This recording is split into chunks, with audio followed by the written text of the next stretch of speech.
Some people have thrown around the idea that I should sell the truck.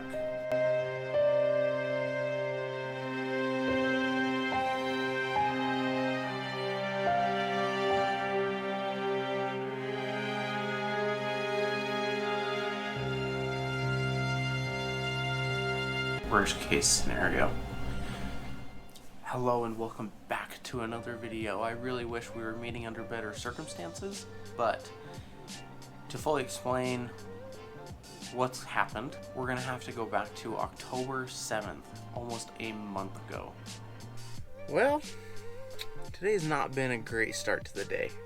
Yesterday afternoon, was driving around totally normal. There were no issues, no warning lights on the truck, coming back to my apartment complex, and was at a red light, and all of a sudden a bunch of warning lights came up.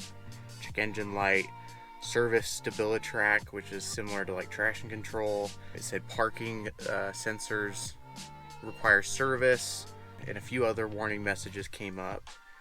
And all of a sudden my gear selector no longer had an indicator as to what gear I was in, and then my truck no longer accelerates. So we're gonna fire this up and I can kind of show you what was happening. Alright, well, here's the issues. It says service StabiliTrak, the check engine light is on, parking assist off. My RPMs are just like bouncing a little bit, not staying very consistent. But all these warning lights came up. It doesn't indicate what gear I'm in, or park, reverse, neutral, drive. Normally there's a line underneath where I'm at, and when I push the accelerator here, nothing happens. Like it doesn't rev, nothing happens, it doesn't move. Now, I did a quick Google search. This stereo system I had put in does have a onboard diagnostic thing. So here I can go through all these different menus and stuff, but I can do this vehicle info and it will actually tell me what codes my truck is throwing. The U0101 code, after a quick Google search, is a TCM issue, which is the transmission control module. After some more digging, I found out that this era of truck, this is a 2013 GMC 2500 diesel, this era of truck is prone to have TCM failure. Where they put it in the motor doesn't really make a whole lot of sense. It will overheat and basically fail, and that is what's happening here. This code, pull it up. The U0101 code occurs when the TCM is having a difficult time communicating with the rest of the vehicle. The most common reason is very simple: faulty battery, voltage issues, damaging to the terminals, damaged connectors, and possible bad ground connections. So after doing this, I disconnected all the batteries, let it sit for a minute, came back in, did a reset, and it reset the entire computer, which is whatever, it'll reset like your memory seat, some of your driving settings, when you unlock it, if the lights will kick on, or when you put it in park, if it'll unlock all the doors. That just simple little setting stuff that every car has. If you open the door, does the lights kick on the inside? Simple stuff like that. It resets it all back to factory. So I figured, maybe it just needs a reset. Disconnected everything, let it sit for a minute, reconnected it, still having an issue. It even won't tell me my transmission temperature, which is a bit concerning. It just has 3 dashes. It's been sitting here in my apartment complex parking lot for about a day now. It's been about 12 hours since it happened, and the dealership can't get to it till next week. Not a big deal. Everyone's really busy right now. Totally understand. I tried looking up if this is something that I could do. I like to do some maintenance stuff myself.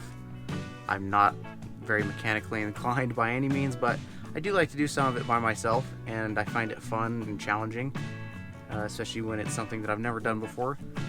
But this is a little bit out of my wheelhouse. So this one definitely is outside my wheelhouse. I've gotten the truck back from the dealership. I've gotten the synopsis of what is going wrong from the technicians, and unfortunately this one kind of is worst case scenario. What's happening is the TCM, the transmission control module, is not communicating with the ECU, the main computer of the truck. Meaning, basically, to my understanding, that the truck will not shift properly when in drive. It can sporadically shift on its own out of drive into whatever it deems fit, and if it is in drive, it can actually just hold like 4th or 5th gear instead of shifting from first and so on and so forth as needed. So kind of worst case scenario, it's basically one large computer chip, and thanks to COVID, those have been in short supply. If you've tried to buy a new car recently, you would know this, or really anything that requires a computer chip. Some new cars are missing some features because they don't have the computer chips to make those features work. From what I can find on Google, most retailers that manufacture aftermarket parts for this aren't in stock and have been on back order for quite some time.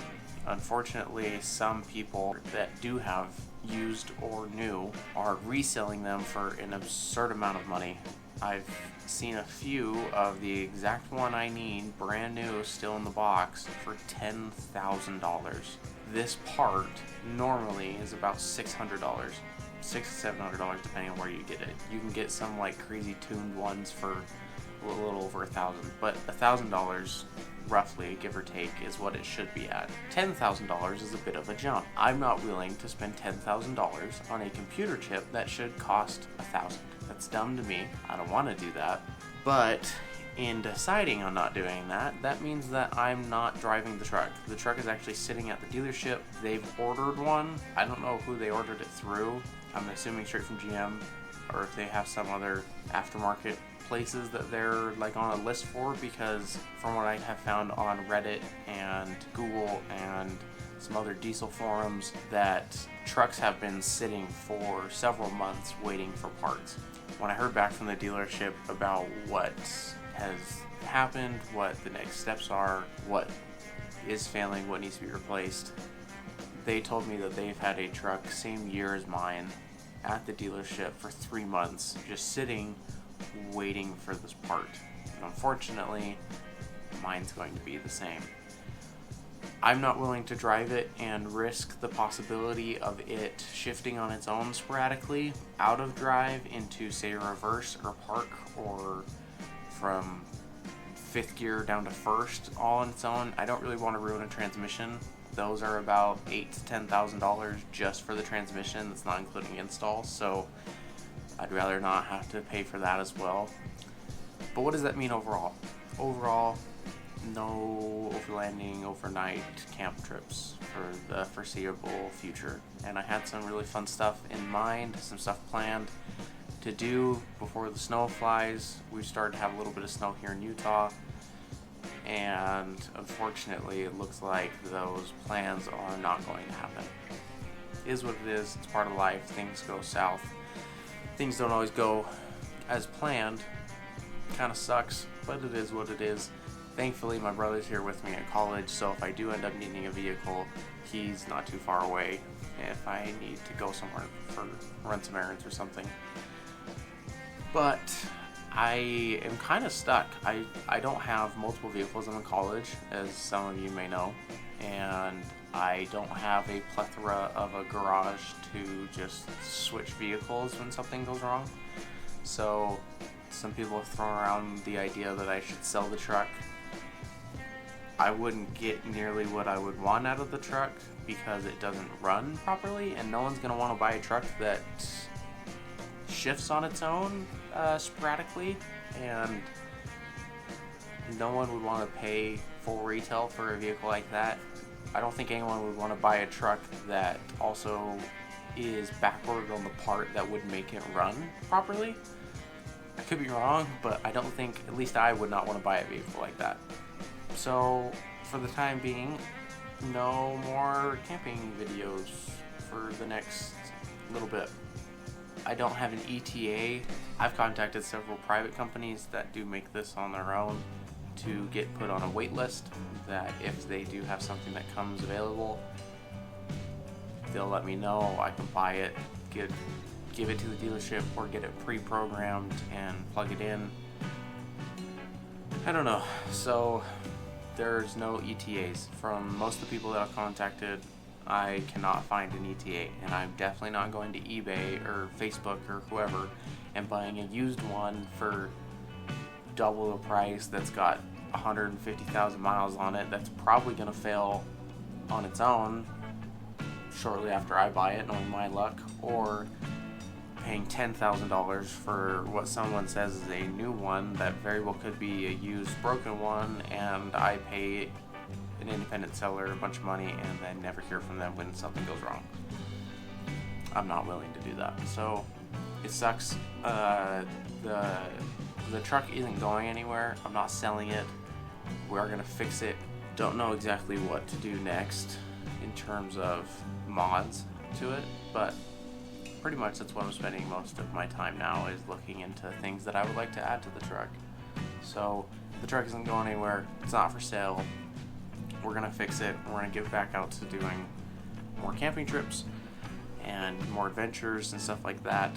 But for now, it is currently just sitting in a parking lot waiting for a computer chip. I guess the main thing to take away from this is shit's gonna go south. It's not a matter of if, it's not a matter of to what extent, it's a matter of when. It's part of the fun of owning things. As many of you know, things break, things go wrong, is what it is. Don't let it completely ruin your day or what you have going for you. Just make the best of what you got and keep going forward. So we're gonna keep working on other things. This is just giving me more time to work on other stuff, and hopefully, fingers crossed, this gets fixed sooner than expected. Well, that pretty much wraps up this video. I want to say thank you so much for watching the end of this video. Go out and go seize your day, and we'll catch you in the next one.